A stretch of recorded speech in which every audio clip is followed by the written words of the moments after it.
গল্প স্বল্প Bengali classic, আপনার অবসরের দিন যাপন। নমস্কার, আমি অভি। আজ আপনারা শুনবেন বিভূতিভূষণ বন্দ্যোপাধ্যায়ের লেখা অভিশপ্ত। লেখক চলেছেন কোনো এক তার কাজে পূর্ববঙ্গের উদ্দেশ্যে। পূর্ববঙ্গে তার এই প্রথম যাত্রা।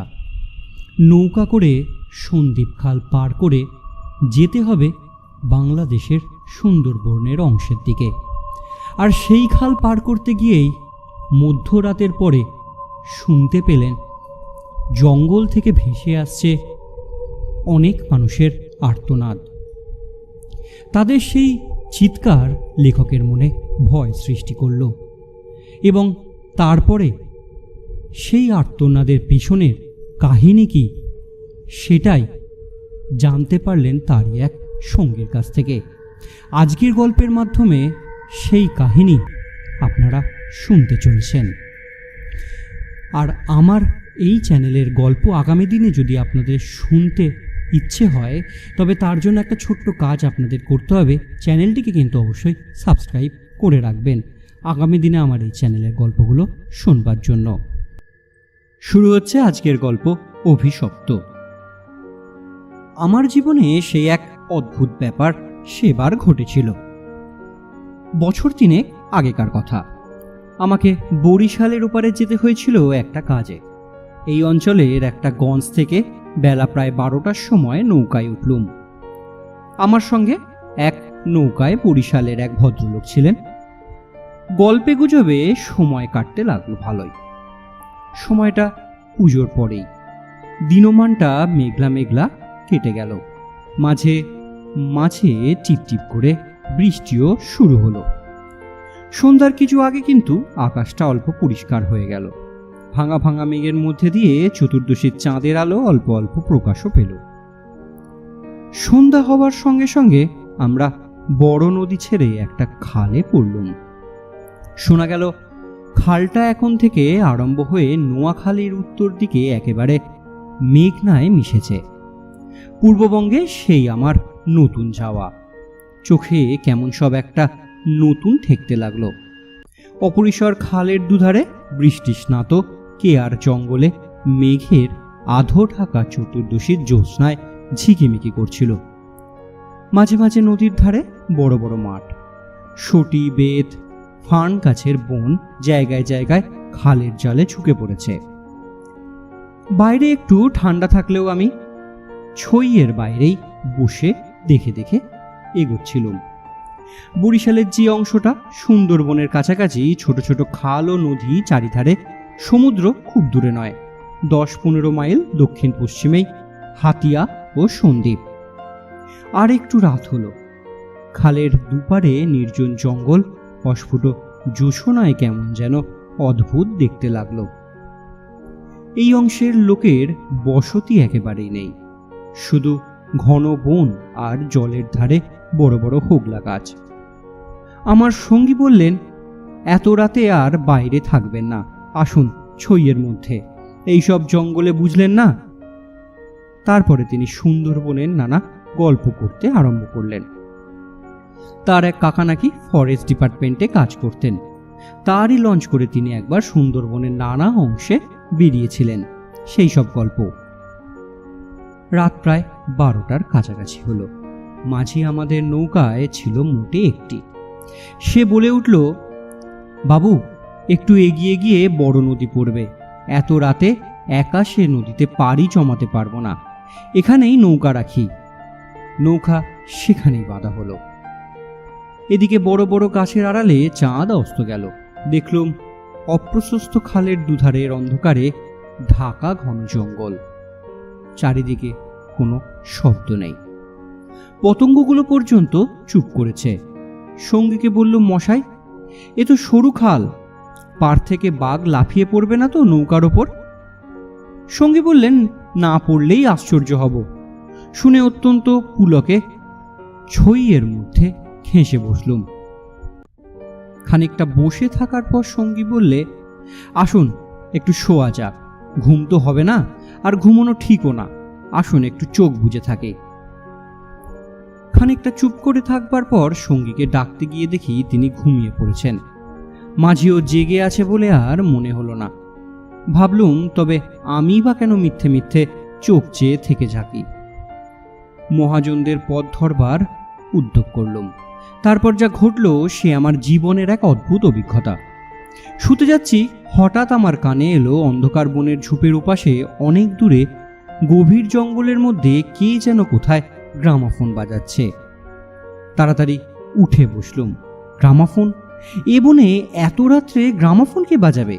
কান পেতে শুনলুম, গ্রামাফোন না, অন্ধকারে হিজলি হিতাল গাছগুলোর যেখানে খুব ঘন হয়ে আছে সেখান থেকে কারা যেন উচ্চ কণ্ঠে আর্ত করুণ স্বরে কি সব বলছে।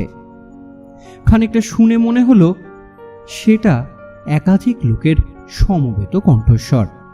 প্রতিবেশীর তেতলার ছাদে গ্রামাফোন বাজালে যেমন খানিকটা স্পষ্ট খানিকটা অস্পষ্ট অথচ বেশ একটানা সুরের ঢেউ এসে কানে পৌঁছয়, এও অনেক সেইভাবে। মনে হলো যেন কতগুলো অস্পষ্ট বাংলা ভাষার শব্দ কানে গেল, কিন্তু ধরতে পারা গেল না কথাগুলো কি। শব্দটা মাত্র মিনিট খানেক স্থায়ী হলো। তারপরই অন্ধকারে বনভূমি যেন নিস্তব্ধ ছিল তেমনি আবার নিস্তব্ধ হয়ে গেল। তাড়াতাড়ি ছইয়ের বাইরে এলুম। চারিপাশের অন্ধকারে ঝিঙের বিচির মতন কালো। বনভূমির নিবিড় ও শুধু নৌকার তলায় ভাটার জল কলকল করে বাঁধছে। আর শেষ রাত্রির বাতাসে জলের ধারে কেয়া ঝোপে এক প্রকার অস্পষ্ট শব্দ হচ্ছে।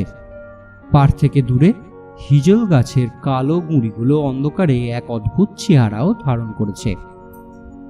ভাবলাম সঙ্গীকে ডেকে তুলে। আবার ভাবলুম বেচারি ঘুমোচ্ছে, ডেকে কি হবে, তার চেয়ে বরং নিজেই জেগে বসে থাকি। দাঁড়িয়ে দাঁড়িয়ে একটা সিগারেট ধরালুম। তারপর আবার ছইয়ের মধ্যে ঢুকে যাব। এমন সময় সেই অন্ধকার ঢাকা বিশাল বনভূমির কোনো এক অংশ থেকে সুস্পষ্ট উচ্চ আত্মকরুণ ঝিঁঝি পোকার রবের মতন তীক্ষ্ণ স্বর তীরের মতন জমাট অন্ধকারের বুক চিরে আকাশে উঠল। ওগো নৌকা যাত্রীরা, তোমরা কারা যাচ্ছ? আমার শ্বাস বন্ধ হয়ে গেল। আমাদের ওঠাও, ওঠাও, আমাদের বাঁচাও। নৌকার মাঝিটা ধর্মর করে জেগে উঠল। আমি সঙ্গীকে বললুম, মশাই, ও মশাই, উঠুন। মাঝি আমার কাছে ঘেঁষে এলো। ভয়ে তার গলার স্বর কাঁপছে। বললে, আল্লাহ আল্লাহ, শুনতে পেয়েছেন বাবু? আমি ব্যাপারটা বললুম। তিনিও তাড়াতাড়ি ছইয়ের বাইরে এলেন। তিনজনে মিলে কান খাড়া করে রইলুম। চারিদিক আবার চুপচাপ। ভাটার জল নৌকার তলায় বিধে আগের চেয়েও জোরে জোরে শব্দ করছে। সঙ্গী মাঝিকে জিজ্ঞেস করলে, এটাই কি তবে? মাঝি বললে, হ্যাঁ বাবু, বাঁয়েই কীর্তিপাশার গড়। সঙ্গী বললেন, তবে তুই এত রাত্রে এখানে নৌকা রাখলি কেন ভিকুপ? কোথাকার মাঝি? বললে। মাঝি বললে, তিনজন আছি বলেই রেখেছি বাবু। ভাটার টানে নৌকা পিছিয়ে নেবার তো জো ছিল না। কথাবার্তার ধরন শুনে সঙ্গী বলল, কি মশাই, কি ব্যাপার? আপনি কিছু জানেন নাকি? ভয়ে যত না হোক বিস্ময়ে আমার কেমন একটা যেন হতে লাগছিল। সঙ্গী বললেন, ওরে, তোর সেই কেরোসিনের ডিব্বেটা জ্বাল, আলো জেলে বসে থাকা যাক, রাত এখন ঢের। মাঝিকে বললুম, তুই শব্দটা শুনতে পেয়েছিলি? সে বললে, হ্যাঁ বাবু, আওয়াজ কানে গিয়েছে তো আমারও ঘুম ভেঙে গেল। আমি আরও দুবার নৌকা বেয়ে যেতে যেতে ও ডাক শুনেছি। সঙ্গী বললে, এইটা এই অঞ্চলে একটা অদ্ভুত ঘটনা। তবে এই জায়গাটা সুন্দরবন সীমানায় বলে আর এই অঞ্চলে কোনো লোকালয় নেই বলে শুধু নৌকার মাঝিদের কাছেই এটা সুপরিচিত। এর পিছনে একটা ইতিহাস আছে, সেটা অবশ্য নৌকার মাঝিদের পরিচিত নয়। সেইটাই আপনাকে বলি, শুনুন। তারপর ধূমায়িত কেরোসিনের ডিব্বায় আলো অন্ধকার বনের বুকের মধ্যে বসে সঙ্গীর মুখে কীর্তিপাশার গড়ের ইতিহাসটা শুনতে লাগলুম। 300 বছর আগেকার কথা। মুনিম খাঁ তখন গৌড়ের সুবাদার। এই অঞ্চলে তখনও 12 ভূঁইয়ার 2 প্রভাত প্রতাপশালী ভূঁইয়া রাজা রামচন্দ্র রায় ও ঈশা খাঁ মসনদ আলীর খুব প্রতাপ। মেঘনার মোহনার বাহির সমুদ্র, যাকে এখন সন্দ্বীপ চ্যানেল বলে, সেখানে তখন মগ আর পর্তুগিজ জলদস্যুদের শিকারান্বেষণের সেন পক্ষীর মতো ওঁত পেতে বসে থাকত। সে সময় এখানে একরকম জঙ্গল ছিল না। এই সমস্ত জায়গায় তখন কীর্তি রায়ের অধিকারী ছিল। এখানেই তার সেই সুদৃঢ় দুর্গ ছিল। মগ জলদস্যুদের সঙ্গে তিনি অনেকবার লড়েছেন। তার অধীনে সৈন্য, সামন্ত, কামান, যুদ্ধের কোষা সবই ছিল। সন্দ্বীপ তখন ছিল পর্তুগিজ জলদস্যুদের প্রধান আড্ডা। এদের আক্রমণ থেকে আত্মরক্ষা করবার জন্য এই অঞ্চলের সকল জমিদারকেই সৈন্যবল দৃঢ় করে গড়তে হতো। এ বনের পশ্চিম ধার দিয়ে তখন আর একটা খাল বড় নদীতে পড়ত। বনের মধ্যে তার চিহ্ন এখনো আছে। কীর্তি রায় অত্যন্ত অত্যাচারী ও দুর্ধর্ষ জমিদার ছিলেন। তার রাজ্যে এমন সুন্দর মেয়ে কমই ছিল যে তার অন্তঃপুরে একবার না একবার ঢুকেছে। তাছাড়া তিনি নিজেও এক প্রকার জলদস্যু ছিলেন। তার নিজের অনেকগুলো বড় ছিপ ছিল। আশপাশের জমিদারি, এমনকি নিজের জমিদারির মধ্যেও সম্পত্তিশালী গৃহস্থের ধনরত্ন, স্ত্রীকন্যা লুটপাট করা, এইরূপ মহৎ কার্যে সেগুলো ব্যবহৃত হতো। কীর্তি রায়ের পাশের জমিদারি ছিল কীর্তি রায়ের এক বন্ধু। এরা ছিলেন চন্দ্রদ্বীপের রাজা রামচন্দ্র রায়দের পত্তনিদার। অবশ্য সেই সময়ে অনেক পত্তনিদারের ক্ষমতা এখানকার স্বাধীন রাজাদের চেয়ে বেশি ছিল। কীর্তি রায়ের বন্ধু মারা গেলে তার তরুণ বয়স্ক পুত্র নারায়ণ রায় সেই জমিদারির দেখাশোনার ভার পান। নারায়ণ রায় তখন সবে যৌবনে পদার্পণ করেছেন, অত্যন্ত সুপুরুষ, বীর ও শক্তিমান। নারায়ণ রায় কীর্তি রায়ের পুত্র, চঞ্চল রায়ের সমবয়সী ও বন্ধু। সেবার কীর্তি রায়ের নিমন্ত্রণে নারায়ণ রায় তার রাজ্যে দিন কতকের জন্য বেড়াতে এলেন। চঞ্চল রায়ের তরুণী পত্নী লক্ষ্মী দেবী স্বামীর বন্ধু নারায়ণ রায়কে দেবরের মতন স্নেহের চোখে দেখতে লাগলেন। 2-1 দিনের মধ্যে কিন্তু সেই স্নেহের চোটে নারায়ণ রায়কেই বিব্রত হয়ে উঠতে হলো। নারায়ণ রায় তরুণ বয়স্ক হলেও একটু গম্ভীর প্রকৃতির। বিদ্যুৎ চঞ্চলা তরুণী বন্ধুপত্নীর ব্যঙ্গ পরিহাসে গম্ভীর প্রকৃতির নারায়ণ রায়ের মন বাঁচিয়া চলা দুষ্কর হয়ে পড়ল। স্নান করে উঠেছেন, মাথায় তাজ খুলে পাওয়া যায় না। নানা অবস্থায় নানা জায়গায় খুঁজে হয়রান হয়ে তার আশা ছেড়ে দেবে বলে বসে আছেন। হঠাৎ তখন নিজের বালিশ তুলতেই তখনই নিজের তাজের চোখে পড়ে। যদিও এর আগে তিনি বালিশের নিচে খুঁজেছেন। তার প্রিয় তরবারিখানা দুপুর থেকে বিকেলের মধ্যে 5 বার সম্পূর্ণ অপ্রত্যাশিত স্থান থেকে খুঁজে পাওয়া গেল। তাম্বুলে এমন সব দ্রব্যের সমাবেশ হতে লাগলো যা কোনো কালেই তাম্বুলের উপকরণ নয়। তরল মস্তিষ্ক বন্ধুপত্নীকে কিছুতেই এঁটে উঠতে না পেরে অত্যাচারে জর্জরিত নারায়ণ রায় ঠিক করলেন তার বন্ধু স্ত্রীটিকে একটু ছিটগ্রস্ত বলেই বিবেচিত করবেন। বন্ধুর দুর্দশার চঞ্চল রায় মনে মনে খুব খুশি হলেও বাইরে স্ত্রীকে বললে, 2 দিনের জন্য এসেছে বেচারি, ওকে তুমি যে এরকম বিরক্ত করে তুলেছ, ও আর কখনো এখানে আসবেন না। দিন কয়েক এইরকমই কাটবার পর কীর্তি রায়ের আদেশে চঞ্চল রায়কে কি কাজে হঠাৎ গৌড়যাত্রা করতে হলো। নারায়ণ রায়ও বন্ধুপত্নীকে কখন কি করে বসে সেই ভয়ে দিন কতক সশঙ্ক অবস্থায় কাল যাপন করবার পর নিজের বজরায় উঠে হাঁপ ছেড়ে বাঁচলেন। যাবার সময় লক্ষ্মী দেবী বলে দিলেন, এবার আবার যখন আসবে ভাই, এমন একটা বিশ্বাসী লোক সঙ্গে এনো যে রাত দিন তোমার জিনিসপত্র ঘরে বসে চৌকি দেবে, বুঝলে তো? নারায়ণ রায়ের বজরা রায়মঙ্গলহানা ছাড়িয়ে যাওয়ার একটু পরেই জলদস্যুদের দ্বারা আক্রান্ত হলো। তখন মধ্যাহ্নকাল, প্রখর রৌদ্রে বজরার দক্ষিণ দিকের দিকবলয় প্রসারী জলরাশি সানানো তলোয়ারের মতন ঝকঝক করছিল। সমুদ্রের যে অংশে এমন কোনো নৌকাও ছিল না যারা সাহায্য করতে আসতে পারে, সেটা রায়মঙ্গল আর কালাবদর নদীর মুখ। সামনেই বার সমুদ্র, সন্দ্বীপ চ্যানেল, জলদস্যুদের প্রধান ঘাঁটি। নারায়ণ রায়ের বজরার রক্ষীরা কেউ হত হলো, কেউ সাংঘাতিক জখম হলো। নিজে নারায়ণ রায় দস্যুদের আক্রমণ প্রতিহত করতে গিয়ে উরুদেশে কিসের খোঁচা খেয়ে সংজ্ঞা শূন্য হয়ে পড়লেন। জ্ঞান হলে দেখতে পেলেন তিনি এক অন্ধকার স্থানে শুয়ে আছেন। তার সামনে কি যেন একটা বড় নক্ষত্রের মতন জ্বলছে। খানিকক্ষণ জোরে চোখের পলক ফেলবার পর তিনি বুঝলেন যাকে নক্ষত্র বলে মনে হয়েছিল তা প্রকৃত একটি অতি ক্ষুদ্র গবাক্ষ পক্ষে আগত দিবালোক। নরনারায়ণ দেখলেন তিনি একটি অন্ধকার কক্ষের আর্দ্র মেঝের ওপর শুয়ে আছেন। ঘরের দেওয়ালে স্থানে স্থানে সবুজ শ্যাওলার দল গজিয়েছে। আরো কদিন, আরো কত রাত যে এরকমভাবে গেল, কেউ তার জন্য খাদ্য আনল না। তিনি বুঝলেন যারা তাকে এখানে এনেছেন তাকে না খেতে দিয়ে মেরে ফেলাই তাদের উদ্দেশ্য। মৃত্যু সামনে, নির্মম মৃত্যু। সে দিনমান কেটে গেল। আঘাতজনিত ব্যথায় এবং ক্ষুধা তৃষ্ণায় অবসন্ন দেহে নারায়ণ রায়ের চোখের সামনে থেকে গবাক্ষ পথের শেষ দিবালোকও মিলিয়ে গেল। তিনি অন্ধকার ঘরে পাষাণ শয্যায় ক্ষুধা কাতর দেহ প্রসারিত করে অধীরভাবে মৃত্যুর অপেক্ষা করতে লাগলেন। প্রকৃতির একটা ক্লোরোফর্ম আছে, যন্ত্রণা পেয়ে মরছে এমন প্রাণীকে মৃত্যু যন্ত্রণা থেকে বাঁচাবার জন্য সেটা মুমূর্ষ প্রাণীকে অভিভূত করে। ধীরে ধীরে যেন সেই দয়াময়ী মৃত্যুতন্দ্রা এসে তাহাকে আশ্রয় করল। অনেকক্ষণ পরে, কতক্ষণ পরে তা তিনি বুঝতে পারলেন না। হঠাৎ আলো চোখে লেগে তার তন্দ্রা ঘোর কেটে গেল।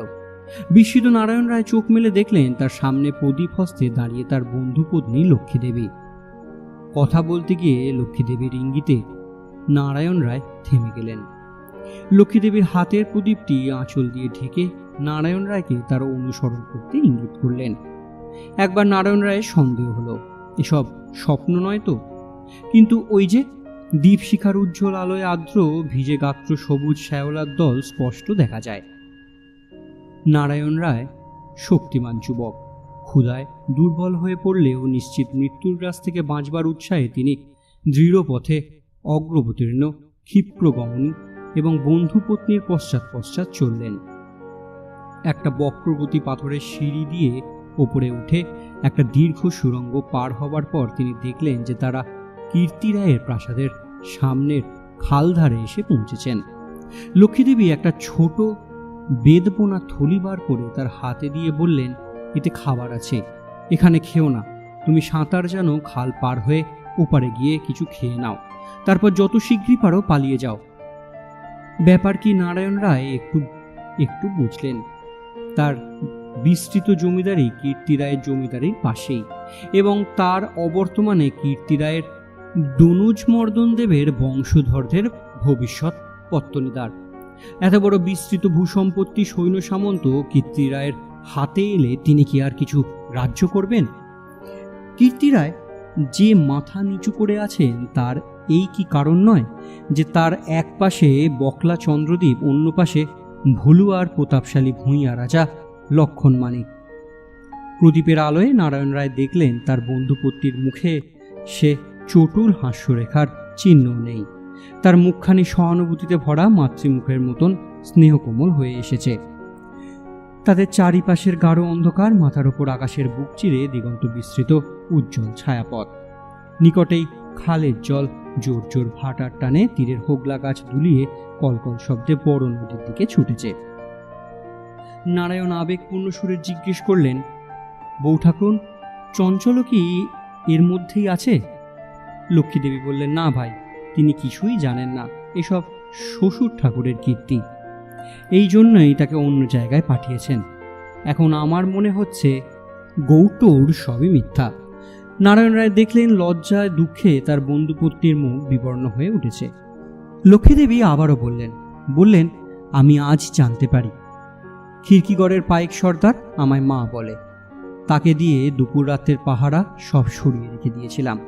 তাই নারায়ণ রায় বললেন, বউ ঠাকুরুন, আমার এক বোন ছেলেবেলায় মারা গিয়েছিল, তুমি আমার সেই বোন, আজ আবার ফিরে এলে। লক্ষ্মীদেবীর পদ্মর মতন মুখখানি চোখের জলে ফেঁসে গেল।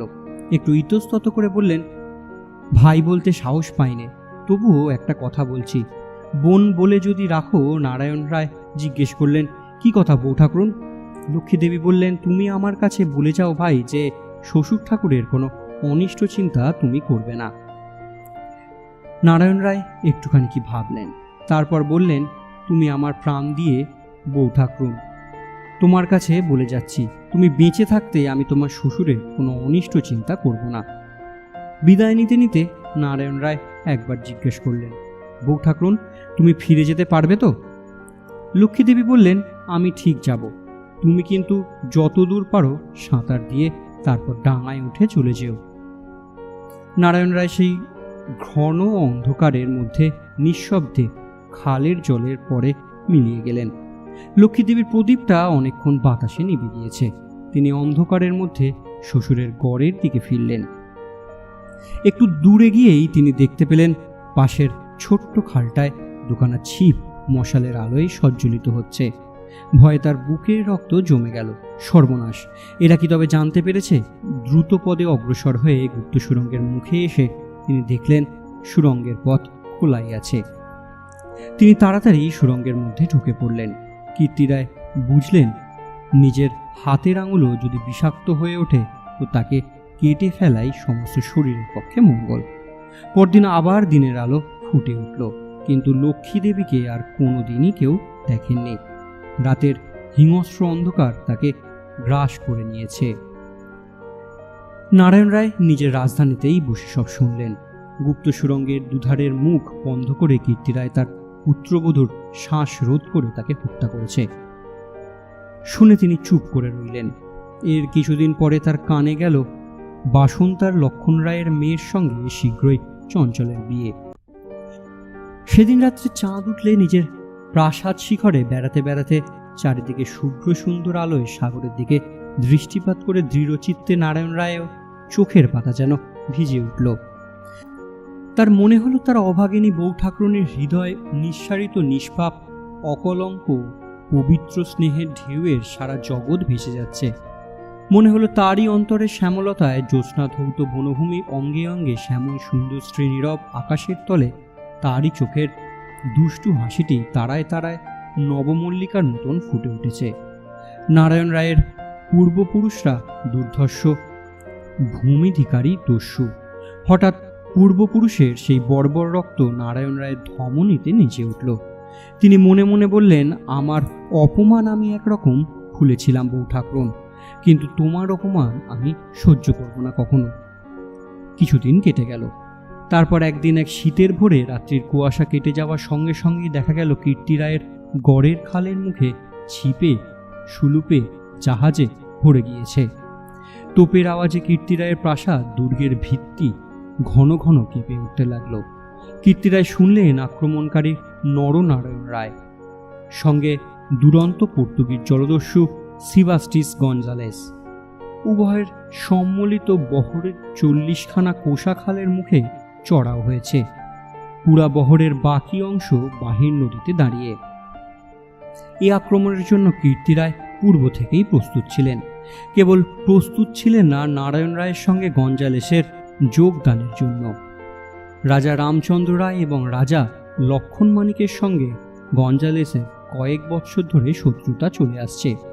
এই অবস্থায় গঞ্জালেস যে তাদের পত্তনিদার নারায়ণ রায়ের সঙ্গে যোগ দেবে এই কীর্তি রায়ের কাছে সম্পূর্ণ অপ্রত্যাশিত ঘটনা। তাহলেও কীর্তি রায়ের গড় থেকেও তোপ চলল। গঞ্জালেস সুদক্ষ নৌবীর। তার পরিচালনায় 10খানা সলুপ চড়া ঘুরে গড়ের পাশের ছোট খালে ঢুকতে গিয়ে কীর্তি রায়ের নওয়ারের এক অংশ দ্বারা দ্বার বাধাপ্রাপ্ত হল। গড়ের কামান সেদিকে এত প্রখর যে খালের মুখে দাঁড়িয়ে সকলের বহরে মারা পড়ে। গঞ্জালেস দুখানা কামানবাহী সুলুপ ছোট খালের মুখে রেখে বাকিগুলো সেখান থেকে সরিয়ে এনাচরের পিছনে দাঁড় করালো। গঞ্জালেসের অধীনস্থ অন্যতম জলদস্যু মাইকেল রোজারিও ডিভেগা এই ছোট্ট বহর খালের মধ্যে ঢুকিয়ে গড়ের পশ্চিম দিকে আক্রমণ করবার জন্য আদিষ্ট হল। অতর্কিত আক্রমণে কীর্তি রায়ের নোয়ারের শত্রুবহর কর্তৃক ছিপি আটা বোতলের মতন খালের মধ্যে আটকে গেল। বার নদীতে গিয়ে যুদ্ধ দেওয়ার ক্ষমতা তার আদৌ রইল না। তবুও তাদের বিক্রমে রোজারিও অনেকক্ষণ পর্যন্ত কিছু করতে পারল না। কীর্তি রায়ের নৌবহর দুর্বল ছিল না। কীর্তি রায়ের গড় থেকে পর্তুগিজ জলদস্যুর আড্ডা সন্দ্বীপ খুব দূরে নয়। কাজে কীর্তি রায়ের নৌবহর সুদৃঢ় করে গড়তে হয়েছিল। বৈকালের দিকে রোজারিও কামানের মুখে গড়ের পশ্চিম দিকটায় একেবারে হুমড়ি খেয়ে পড়ে গেল। নারায়ণ রায় দেখলেন প্রায় 30খানা কোষা জখম অবস্থায় খালের মুখে পড়ে। কীর্তি রায়ের গড়ের কামানগুলো সব চুপ। নদীর দুপার ঘিরে সন্ধ্যা নেমে আসছে। ঊর্ধ্বে নিস্তব্ধ নীল আকাশে কেবলমাত্র এক ঝাঁক শকুনি কীর্তি রায়ের গড়ের ওপর চক্রকারে ঘুরছে। হঠাৎ বিজয়ন উন্মুক্ত নারায়ণ রায়ের চোখের সম্মুখে বন্ধুপত্নীর বিদায়ের রাতে সন্ধ্যার পদ্মের মতন বিষাদ ভরা ম্লান মুখখানি কাতর মিনতিপূর্ণ সেই চোখ দুটো মনে পড়ল। তীব্র অনুশোচনায় তার মন তখনই ভরে উঠল।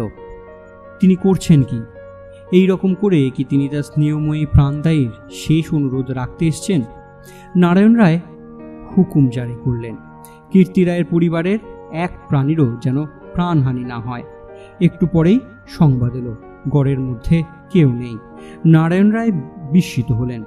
তিনি তক্ষুনি নিজের গড়ের মধ্যে ঢুকলেন, তিনি এবং গঞ্জালেজ। গড়ের সমস্ত অংশ তন্ন তন্ন করে খুঁজলেন, দেখলেন সত্যিই কেউ নেই। পর্তুগিজ বহরের লোকেরা গড়ের মধ্যে লুটপাট করতে গিয়ে দেখলেন মূল্যবান দ্রব্যাদি বড় কিছু নেই। পরদিন দ্বীপ্রহর পর্যন্ত লুটপাট চলল। কীর্তি রায়ের পরিবারের এক প্রাণীরও সন্ধান পাওয়া গেল না। অপরাহ্নে কেবলমাত্র দুখানা সলু খালের মুখে পাহারায় রেখে নারায়ণ রায় ফিরে চললেন। এই ঘটনার দিন কয়েক পরে পর্তুগিজ জলদস্যুদের দল লুটপাট করে চলে গিয়েছে। কীর্তি রায়ের এক কর্মচারী গড়ের মধ্যে প্রবেশ করে।